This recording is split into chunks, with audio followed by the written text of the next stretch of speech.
எங்க ஓடினாலும் தப்பிக்க முடியாது, யார் எனிமினே தெரியாது, ஒரு செகண்ட்ல எல்லாம் மாறுது. சடனா மாஸ் சூசைட், சிட்டியே எம்டி ஆகுது. இது பேய் படம் இல்ல, ஆனா பேயை விட பயங்கரம். சயின்ஸை விட பெரிய மிஸ்ட்ரி தான் இந்த ஹேப்பனிங் மூவி. சொன்ன நம்ப மாட்டீங்க, இந்த படத்தை டைரக்ட் பண்ணது நம்ம ஊர் ஆளு, தமிழ்நாட்டை சேர்ந்தவர், ஹாலிவுட் மேல வச்ச எம் நைட் ஷியாமலன். இன்னைக்கு வேர்ல்டு வைட்ல பெஸ்ட்டுக்கு பேர் போன நம்ம ஆளு படத்துல நேச்சரை வச்சு அவர் காட்டுற அந்த பயம் வேற லெவல். ஸ்கிப் பண்ணாம பாருங்க. Welcome to voice over Tamil பையன். படத்தோட ஸ்டார்டிங்ல நியூயார்க் சிட்டில சென்ட்ரல் பார்க்ல மக்கள் எப்பவும் போல ஜாக்கிங் போயிட்டு இருக்காங்க. திடீர்னு ஒரு வித்தியாசமான சத்தம் கேக்குது. அடுத்த செகண்ட் அங்க இருக்கிற எல்லாரும் ஃப்ரீஸ் ஆகி நிக்கிறாங்க. ஒரு பொண்ணு மெதுவா அவ தலையில இருக்கிற ஏர்பினை எடுத்து எந்த ஒரு எக்ஸ்பிரஷனுமே இல்லாம அவ கழுத்திலே குத்திக்கிறா. சுத்தி இருக்கிற எல்லாருமே ஏதோ ஒரு மயக்கத்துல இருக்கிற மாதிரியே அவங்களே சூசைட் பண்ணிக்கிறாங்க. அந்த இடமே ஒரு நிமிஷத்துல சைலண்ட் ஆகிடுது. இப்போ சிட்டிக்குள்ள ஒரு பெரிய பில்டிங் கட்டிட்டு இருக்காங்க. அங்க நிறைய ஒர்க்கர்ஸ் வேலை செய்யறாங்க. திடீர்னு மேல இருக்கிற எல்லாரும் வேலையை நிறுத்திட்டு பில்டிங் எட்ஜுக்கு வராங்க. ஒருத்தர் பின்னாடி ஒருத்தரா எந்த ஒரு பயமும் இல்லாம மேல இருந்து கீழே குதிக்கிறாங்க. ரோட்ல போறவங்க மேல இருந்து பாடிஸ் விழுதுன்னு அலறி அடிச்சுட்டு ஓடுறாங்க. விழுந்தவங்க அப்படியே ரத்த வெள்ளத்துல கிடக்குறாங்க. ஆனா மேல இருக்கிறவங்க எதை பத்தியுமே கவலைப்படாம விழுந்துட்டே இருக்காங்க. இதை பார்க்கறதுக்கே ரொம்ப கொடூரமா இருக்கு. ஆனா இது எல்லாருக்குமே நடக்குதானா? அப்படி இல்லை. ஒரு சில பேருக்கு மட்டும்தான் இந்த மாதிரி நடக்குது. ஒரு சில பேர் கான்சியஸா தான் இருக்காங்க. எல்லா டிவி சேனல்லையும் நியூயார்க்ல நடக்கிற சூசைட் சீன்ஸ் தான் ஓடுது. போலீஸ் இதை ஒரு பயங்கரவாத தாக்குதலா இருக்கலான்ட்டு சந்தேகப்படுறாங்க. காத்துல ஒரு விதமான நரம்பு மண்டலத்தை பாதிக்கிற நச்சுத்தன்மை பரவி இருக்குன்னு அனௌன்ஸ் பண்றாங்க. மக்கள் யாரும் வீட்டை விட்டு வெளியே வர வேண்டான்னு வார்னிங் கொடுக்குறாங்க. நியூஸ்ல பயோ டெரரிஸ்ட் அட்டாக்னு ஹெட்லைன்ஸ்ல ஓடுது. மக்கள் எல்லாரும் பயத்துல என்ன பண்றது தெரியாம ஒருத்தர் கேட்டுக்கிறாங்க. சிட்டி ஃபுல்லாவே ரெட் அலர்ட் போடுறாங்க. இப்பதான் நம்ம படத்தோட ஹீரோவை காட்டுறாங்க. இவர் பேரு ஏலியட். இவர் ஒரு சயின்ஸ் டீச்சர். இப்ப கிளாஸ்ல தேனீக்கள் ஏன் திடீர்னு காணாம போகுதுன்னு ஸ்டூடெண்ட்ஸ் கிட்ட கேட்கிறாரு. இயற்கை சில நேரத்துல நம்ம லாஜிக்கே புரியாத மாதிரி நடந்துக்கும்னு சொல்றாரு. அப்போ இன்னொரு டீச்சர் கிளாஸுக்குள்ள வந்து நியூயார்க்ல ஏதோ விபரீதம் நடக்குதுன்னு சொல்றாரு. ஸ்கூல் உடனே லீவ் விடுறாங்க. எல்லாரையுமே வீட்டுக்கு போக சொல்றாங்க. இப்ப ஏலியட் உடனே அவரோட ஒய்ஃப் ஆல்மாவுக்கு கால் பண்ணி பேச ட்ரை பண்றாரு. அந்த நியூஸ் கேட்ட எல்லாருமே ஒரு விதமான பதட்டத்துல இருக்காங்க. இப்போ ஸ்கூல்ல டீச்சர்ஸ் மீட்டிங் போட்டிருக்காங்க. பிரின்சிபல் வந்து எல்லாரையுமே உடனே சிட்டியை விட்டு கிளம்ப சொல்றாரு. ஏலியட் அவரோட ஃப்ரெண்ட் ஜூலியன் கிட்ட பேசுறாரு. ஜூலியன் ஹாரிஸ்பர்க் போக ட்ரெயின்ல டிக்கெட் எடுத்ததா சொல்றாரு. ஏலியட், ஆல்மாவும் அப்புறம் ஜூலியன் 3 பேருமே எப்படியாவது தப்பிக்கணும்னு ரயில்வே ஸ்டேஷனுக்கு போறாங்க. அங்க பயங்கரமான கூட்டம் இருக்கு.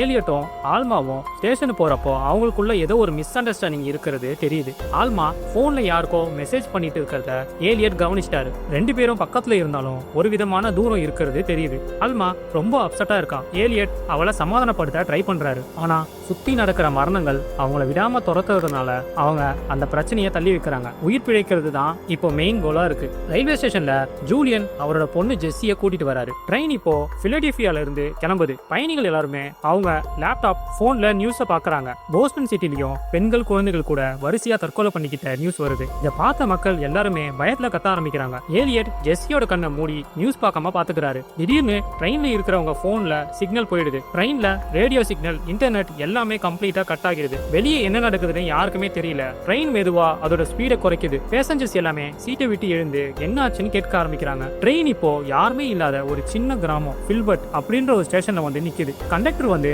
நமக்கு எந்த சிக்னலுமே அடுத்த ஸ்டேஷன்ல இருந்து வரல, சோ ட்ரெயின் மேல போகாதுன்னு அனௌன்ஸ் பண்றாரு. மக்கள் எல்லாரும் இப்ப ட்ரெயினை விட்டு இறங்குறாங்க. அந்த சின்ன கிராமத்துல மக்கள் தொகை ரொம்ப கம்மி. அந்த ஊர்லயே ஒரே ஒரு ஹோட்டல் மட்டும் தான் இருக்கு. ஏலியட் அங்க போய் விசாரிக்கிறாரு. ஆனா அங்க இருக்கிறவங்களுக்கும் ஒன்னும் தெரியல. அங்க டிவில நியூஸ் பார்த்த அப்புறம் தான் அவங்களுக்கு ஒரு பெரிய பிரச்சனையில மாட்டிக்கிட்டோம்னு எல்லாருக்கும் புரிய வருது.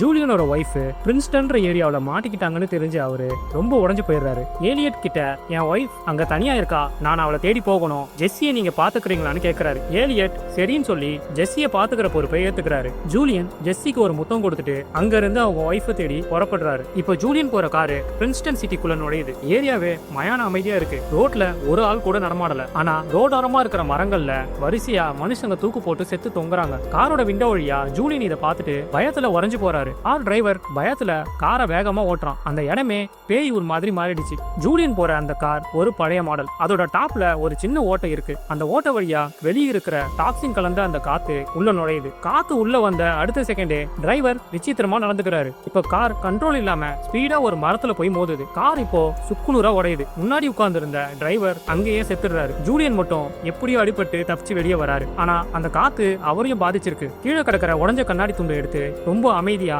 எந்த ஒரு பயமும் இல்லாம அவர் கையோட மணிக்கட்டுல அறுத்துக்கிறாரு. ஜூலியன் இப்போ இறந்தும் போறாரு. ஏலியட், ஆல்மா அப்புறம் ஜெஸ்ஸி 3 பேரும் ரோட்ல நடந்து போகும்போது ஒரு நர்சரி ஓனர் அவங்களோட கார்ல லிஃப்ட் தராங்க. அந்த கார் நேரா அவர் வச்சிருக்க நர்சரிக்கு போகுது. அந்த ஆளு செடிகள் மேல ரொம்ப பாசமா இருக்கிற மாதிரி தெரியுது. இந்த செடிங்க எல்லாம் பேசும், நம்மள கவனிக்கும்னு இந்த நர்சரி ஓனர் ஏலியட் கிட்ட சொல்றாரு. ஏலியட்டுக்கு இது கொஞ்சம் வியர்டா தான் இருக்கு, ஆனா வேற வழி இல்ல. அவங்க அந்த கார்ல ஏறி டிராவல் பண்றாங்க. கார்ல போகும்போது அந்த நர்சரி ஓனர் ஒரு ஷாக்கிங் மேட்டரை சொல்றாரு. இயற்கைக்கு நாம செய்யற கெடுதலால செடிகள் இப்போ மனுஷங்களுக்கு எதிராக திரும்பிடுச்சுன்னு சொல்றாரு. செடிகள் இப்போ ஒரு விதமான கெமிக்கலை காத்துல கலந்து மனுஷங்களை தற்கொலை பண்ண வைக்குதுன்னு அவர் நம்புறாரு. ஏலியட் ஒரு சயின்ஸ் டீச்சரா இதை கேட்டுட்டு யோசிக்க ஆரம்பிக்கிறாரு. காத்து எந்த பக்கம் வீசுதோ அந்த பக்கம் மரணம் பரவுதுங்கிற லாஜிக்கை இப்பதான் ஏலியட் புரிஞ்சுக்கிறாரு. மெயின் ரோடு வழியா போனா ஆபத்துன்னு தெரிஞ்சு மக்கள் எல்லாருமே வயல்வெளி வழியா நடக்க ஆரம்பிக்கிறாங்க. அங்கங்க இருந்த மக்கள் எல்லாருமே ஒன்னு சேர்ந்து ஒரு பெரிய குரூப்பா ஃபார்ம் ஆகுறாங்க. ஆனா ஏலியட்டுக்கு ஒரு டவுட் வருது. அதிக மக்கள் இருக்கிற இடத்துல தான் அந்த அட்டாக் நடக்குதுன்னு யோசிக்கிறான். ஏலியட் முன்னாடி போன ஒரு பெரிய குரூப் திடீர்னு நிக்குது. இப்போ காத்து லேசா வீசுது. அப்புறம் அந்த குரூப்ல இருந்த ஒரு சோல்ஜர் அவங்க கையில இருக்கிற துப்பாக்கியால அவங்களே சுட்டுக்கிறாங்க. அங்க இருக்கிற மக்கள் எல்லாருமே அந்த துப்பாக்கியை வச்சு சூசைட் பண்ணிக்கிறாங்க. ஏலியட் பின்னாடி நின்னு இதை பார்த்து மிரண்டு போறாரு. இந்த சம்பவத்துக்கு அப்புறம் ஏலியட் ஒரு விஷயத்தை கவனிக்கிறாரு. பெரிய குரூப்பா இருக்கிற இடத்துல தான் அந்த செடிகள் அட்டாக் பண்ணுது. நம்ம குரூப்பை சின்னதா பிரிச்சாதான் பிழைக்க முடியும்னு மத்தவங்க கிட்ட சொல்றாரு. செடிகள் நாம விடுற மூச்சு காத்து கார்பன் டை ஆக்சைடு அளவை வச்சுதான் குரூப்பை கண்டுபிடிக்குதுன்னு அவரு கெஸ் பண்றாரு. நம்ம குரூப் அதிகமா இருந்தா கார்பன் டை ஆக்சைடு இங்க அதிகமா இருக்கும். சோ செடிகள் ஈஸியா வந்து நம்மள அட்டாக் பண்ணும். அதனால ஏலியட், ஆல்மா, ஜெஸ்ஸி அவங்க கூட 2 பசங்களும் சேர்ந்து ஒரு சின்ன குரூப்பா பிரிஞ்சு போறாங்க. குரூப் பிரிஞ்சதுக்கு அப்புறம் ஜோஷ் அண்ட் ஜாரிட்னு 2 டீனேஜ் பசங்க ஏலியட் கூடவே வராங்க. அவங்களுக்கு பயங்கர பயமா இருக்கு. உங்க கூடவே வரும்னு கெஞ்சுறாங்க. ஏலியட் வேற வழி இல்லாம அவங்கள கூட்டிட்டு போறாரு. 5 பேரும் சேர்ந்து ஒரு ஆள் நடமாட்டமே இல்லாத காட்டு பகுதி வழியா நடக்கிறாங்க. வழியில இருக்க சில வீட்டெல்லாம் பாக்குறாங்க. அங்க சாப்பாடு கிடைக்குமான்னு யோசிக்கிறாங்க. ஆனா அந்த வீடுகள் எல்லாமே வெளியே இருந்து பூட்டு போட்டுருக்கு. இப்போ ஏலியட் அவரோட சின்ன குரூப்போட அங்க இருக்கிற ஒரு ஃபார்ம் ஹவுஸ்க்கு போறாரு. அங்க இருக்கிற ஜன்னல் கதவு எல்லாமே மரப்பலகையை வச்சு மூடி வச்சிருக்காங்க. அந்த வீட்டுக்குள்ள இருக்கிறவங்க உங்க கூடவே அந்த நச்சு காத்தம் வரும், நீங்க கிளம்புங்கன்னு ஏலியட்டை பார்த்து சொல்றாங்க. அந்த வீட்டுக்குள்ள இருக்கிறவங்க ஆல்ரெடி ஒரு பெரிய பயத்துல இருக்காங்க. ஏலியட் எவ்வளவு கெஞ்சியும் அவங்க கதவை திறக்கல. அந்த குரூப்ல வந்த அந்த 2 சின்ன பசங்க ஜோஷும் ஜாரிடும் அந்த வீட்டோட இன்னொரு பக்கம் போய் கதவை திறக்க ட்ரை பண்றாங்க. இப்போ திடீர்னு அந்த வீட்டுக்குள்ள இருக்கிறவங்க கன்னை வச்சு ஜன்னல் வழியா அந்த 2 பசங்களையும் உள்ள இருக்கிறவங்க சுட்டு கொண்டுறாங்க. ஏலியட் இதை பார்த்துட்டு பயங்கரமா ஷாக் ஆகுறாரு. அவங்க வெறும் குட்டி பசங்க தான் கத்துறாரு. இப்போ ஏலியட், ஆல்மா, ஜெஸ்ஸி 3 பேரும் அங்கிருந்து வேற வழி இல்லாம ஓடுறாங்க. அங்க இருந்து கொஞ்சம் தூரம் வந்தவன ஒரு பழைய வீடு தெரியுது. அந்த வீடு ரொம்ப பாழடைஞ்ச மாதிரி இருந்தாலும் வேற வழி இல்லாம அங்க போறாங்க. அங்க ஒரு வயசான பாட்டி தனியே இருக்கிறத பாக்குறாங்க. அந்த பாட்டி பேரு மிஸ்ஸஸ் ஜோன்ஸ். இவங்க 3 பேரையும் உள்ள கூட்டிட்டு போறாங்க. இந்த பாட்டிக்கு சிட்டில என்ன நடக்குதுன்னே தெரியல. அவங்க ஒரு தனி உலகத்துல இருக்கிற மாதிரி இருக்காங்க. இவங்க 3 பேருக்குமே ரொம்ப பசி. உங்ககிட்ட சாப்பாடு இருக்கான்னு கேக்குறாங்க. ஆனா அந்த பாட்டியோட முகம் ரொம்ப சீரியஸா இருக்கு. இப்ப ஏலியட் அவங்க கிட்ட நிலைமைய சொல்ல ட்ரை பண்றாரு. ஆனா அவங்க அதை கேட்கற மாதிரியே தெரியல. அந்த வீடியோ ஒரு மாதிரி பயங்கரமா தான் இருக்கு. அன்னைக்கு ராத்திரி டின்னர் சாப்பிட்டதுக்கு அப்புறம் அந்த ஜோன்ஸ் பாட்டி எலியாட்டையும் ஆல்மாவையும் சந்தேகமா பாக்குறாங்க. நீங்க என்னோட பொருளை திருட வந்திருக்கீங்களான்னு கேக்குறாங்க. இல்ல, நாங்க தப்பிக்க தான் வந்தோம்னு ஏலியட் சொல்றாரு. இந்த பாட்டி ஒரு விதமான மென்டல் டிப்ரெஷன்ல இருக்கிறது புரியுது. ஏலியட்டுக்கு அந்த வீட்டு இருக்கிறதே அன்சேஃப்னு தெரியுது. மறுநாள் காலையில ஏலியட் இந்த பாட்டியை தேடிக்கிட்டு அவங்க ரூமுக்கு போயிடுவாரு. அந்த ரூம்ல ஒரு பொம்மையை கவனிக்கிறாரு. இந்த பொம்மை ரொம்ப வியர்டாவும் பயங்கரமாவும் இருக்கு. இன்னும் அந்த பாட்டி பின்னாடில இருந்து நீ எப்படி ரூம்குள்ள வருவான்னு பயங்கரமா கத்துறாங்க. ஏலியட் பயந்து வெளியே போயிடுறாரு. இப்ப அந்த பாட்டியும் கத்திக்கிட்டே கோவமா வீட்டுக்கு வெளியே நிக்கும் போது மெதுவா காத்து வீச ஆரம்பிக்குது. செடிகள் எல்லாம் ஆடுது. அந்த பாட்டி அப்படியே உறைஞ்சு நிக்கிறாங்க. இப்ப அந்த நச்சு காத்து பாட்டியோட மைண்டையும் பாதிச்சிருக்கு. அவங்க எந்த ரியாக்ஷனுமே இல்லாம வீட்டுக்குள்ள மெதுவா நடந்து வராங்க. ஏலியட் ஜன்னல் வழியா இதை பார்த்துட்டு உடனே மெயின் கேட்டை மூடுறாரு. காத்து உள்ள வரக்கூடாதுன்னு. அந்த பாட்டி அங்க இருக்கிற எல்லா கண்ணாடி ஜன்னலையும் மூஞ்ச வச்சே உடைக்கிறாங்க. முகத்துல அவ்வளவு கண்ணாடி பீஸ் குத்தியும் அவங்களுக்கு எந்த உணர்வுமே இல்ல. கொஞ்ச நேரத்திலேயே கீழே விழுந்து இறந்துடுறாங்க. ஏலியட் ஒரு விஷயத்தை யோசிக்கிறாரு. முன்னாடி குரூப்பா இருந்தாதான் காத்து அட்டாக் பண்ணுச்சு. ஆனா இப்போ ஒரு பாட்டி தனியா இருந்தா கூட அது விட்டு வைக்கல. செடிகள் இப்போ ரொம்ப அட்வான்ஸா அட்டாக் பண்ண ஆரம்பிச்சிருக்குன்னு அவருக்கு புரியுது. இப்போ ஏலியட் அந்த வீட்டோட ஒரு ரூம்குள்ள மாட்டிக்கிறாரு. கீழே காத்து வீசுது. அதே மாதிரி ஆல்மாவும் அந்த பொண்ணு ஜெஸ்ஸியும் அவுட் ஹவுஸ்ல மாட்டிக்கிறாங்க. 2 வீட்டுக்கும் நடுவுல ஒரு பழைய பைப் கனெக்ஷன் இருக்கு.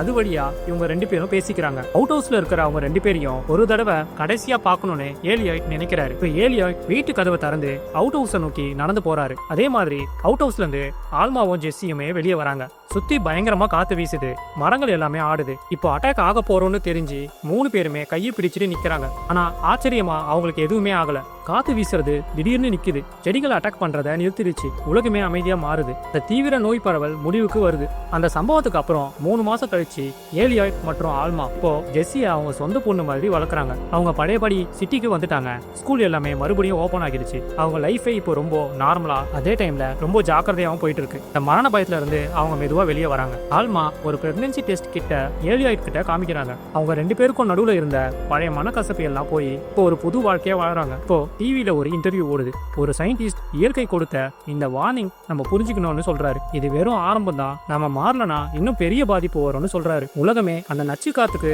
என்ன காரணம்னு இன்னும் ஆராய்ச்சி பண்ணிட்டு இருக்காங்க. ஆனா ஏலியாய்ட்டுக்கு அது செடிகள் பண்ண வேலைன்னு நல்லாவே தெரியும். இப்போ சீன் பாரிஸ் சிட்டிக்கு மாறுது. அங்க ஒரு அழகான பார்க்ல மக்கள் நடந்து போயிட்டு இருக்காங்க. திடீர்னு அதே மாதிரி ஒரு சத்தம் கேக்குது. எல்லாரும் அப்படியே ஃப்ரீஸ் ஆகுறாங்க. அமெரிக்கால ஆரம்பிச்ச அதே பிரச்சனை இப்போ பாரிஸ்லயும் ஆரம்பிச்சிருச்சு. இந்த படத்துல வர அந்த நச்சுத்தன்மை காத்தை பத்தி நீங்க என்ன நினைக்கிறீங்க? நிஜமாவே செடிகளுக்கு அப்படி ஒரு பவர் இருந்தா நம்ம நிலைமை என்ன ஆகும்? அதை மறக்காம கமெண்ட்ல சொல்லுங்க. இந்த படம் உங்களுக்கு பிடிச்சிருந்தா லைக் பண்ணிட்டு மறக்காம சப்ஸ்கிரைப் பண்ணிடுங்க. அடுத்த ஒரு சூப்பரான படத்தோட உங்களை வந்து பார்க்கறேன். அது வரைக்கும் பை.